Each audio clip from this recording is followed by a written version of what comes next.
प्यारे बच्चों, गो educated channel में आपका तहे दिल से खैर मकदूम है। बच्चों,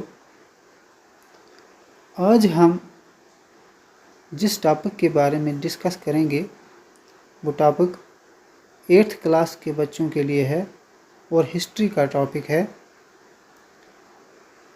चैप्टर नंबर 4 से,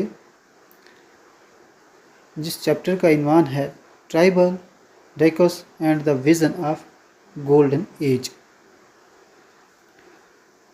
और टॉपिक हमारा है प्रॉब्लम डिड शिफ्टिंग कल्टीवेटर्स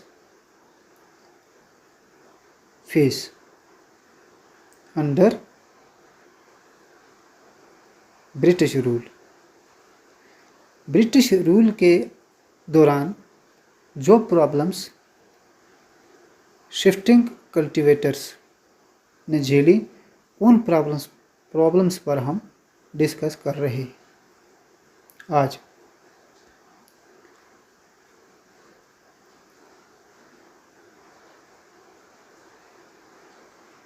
तो चलिए शुरू करते हैं आज हम कि क्या प्रॉब्लम्स उन्होंने झेली। The life of shifting cultivators was directly connected to the forests. जो ज़िंदगी थी शिफ्टिंग कल्टीवेटर्स की, शिफ्टिंग कल्टीवेटर्स जो होते थे, जो लोग शिफ्टिंग कल्टीवेटर्स थे या शिफ्टिंग कल्टीवेशन करते थे, वो उनकी जो ज़िंदगी थी सीधी तरह से डायरेक्टली कनेक्टेड, सीधी तरह से जुड़ी हुई थी फॉरेस्ट्स, जंगलात के साथ। तो तस्वीर जो है यहाँ पे आप देख सकते हैं, एक एग्ज़ाम्पल है ये आपके लिए कि ये शिफ्टिंग कल्टीवेटर्स, शिफ्टिंग कल्टीवेशन जो है वो इस तरह की होती है।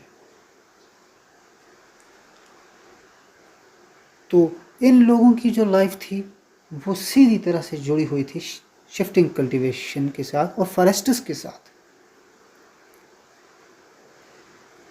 सो when the British brought changes in forest laws, their life was badly affected.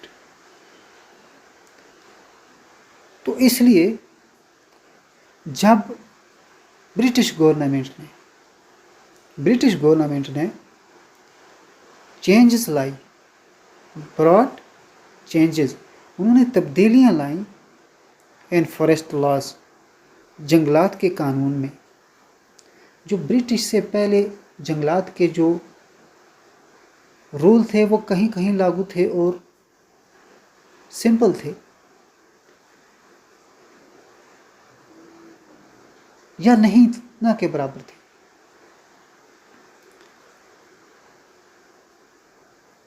लेकिन जब ब्रिटिश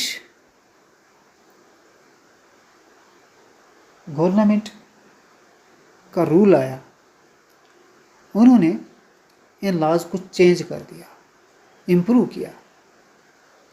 इन लॉज को ऐसा इम्प्रूव किया कि जिससे उनको बेनिफिट मिलने लगा, जो जंगली पैदावार थी उसका। There life was badly affected, और इन चेंजेस से शिफ्टिंग कल्टीवेटर्स की जो लाइफ थी वो पूरे तरीके से असर अंदाज हो गई।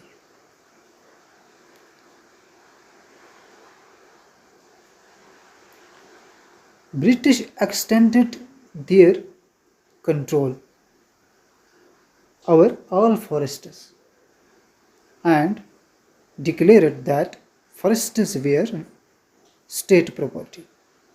अब ब्रिटिश ने क्या changes lie?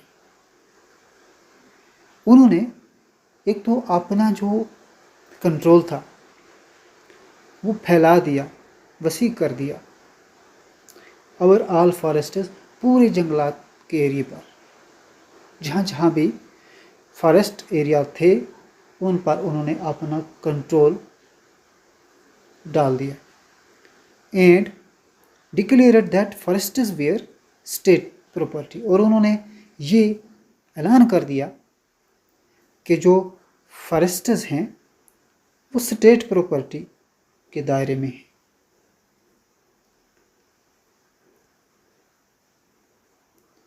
Some forests were classified as reserved forests,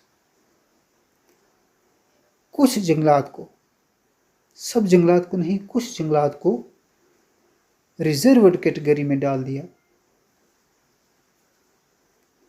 reserve category में डाल दिया। For the produce timber which the British wanted, क्यों कि जो टिम्बर वहाँ से प्रोड्यूस होता था, जो लकड़ी जो थी वो वहाँ से प्रोड्यूस होती थी, वो ब्रिटिश की ज़रूरत को पूरा करती थी, ब्रिटिश के काम आती थी।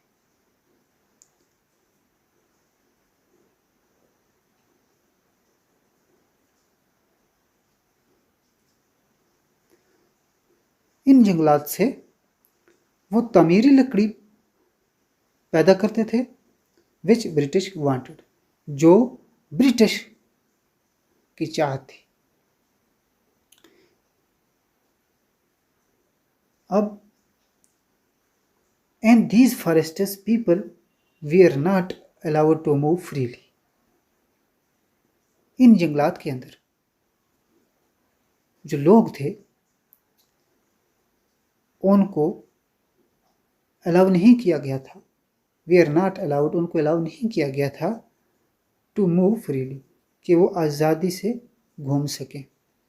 एंड प्रैक्टिस झुम कल्टीवेशन, और वहाँ पर झुम कल्टीवेशन कर सकें, यानी शिफ्टिंग कल्टीवेशन करने की उनको वहाँ पर परमिशन नहीं थी, यहाँ तक कि घूमने फिरने की भी परमिशन वहाँ पर नहीं थी।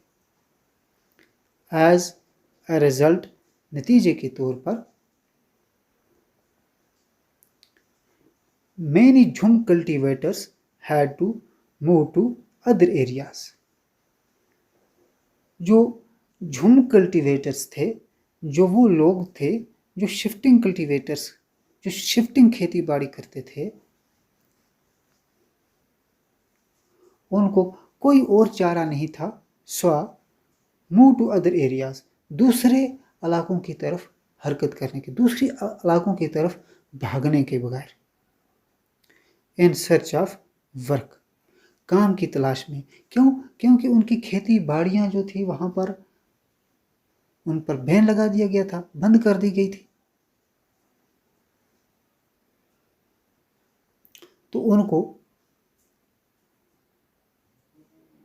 अपनी रोजी रोटी का बंदोबस्त करने के लिए दूसरे इलाकों की तरफ जाना पड़ा, जिससे उनकी ज़िंदगी में काफ़ी दिक्कत पैदा हो गई।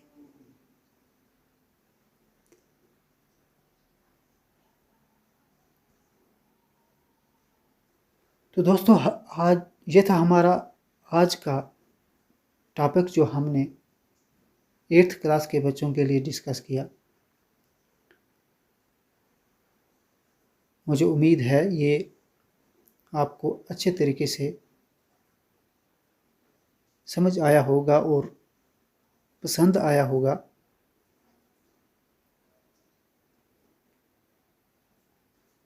प्यारे बच्चों, अगर आपको ये वीडियो अच्छी लगी है तो आप इसे ज़रूर लाइक करना, इसे शेयर भी करना अपने फ्रेंड्स में, ताकि ज़्यादा से ज़्यादा बच्चे जुड़ पाएँ। और चैनल को सब्सक्राइब कर देना अगर आप नए हैं। और सब्सक्राइब करने के बाद एक ऑप्शन आता है नोटिफिकेशंस का, जिसमें 3 ऑप्शन होते हैं, तो आपको सबसे ऊपर का ऑप्शन ऑल ऑप्शन के ऊपर क्लिक करके उसे ऑल नोटिफिकेशन कर लेना है, ताकि जो भी हम वीडियो आपके लिए अपलोड करेंगे वो उसकी नोटिफिकेशन जो है डायरेक्ट आप तक पहुंच जाएगी।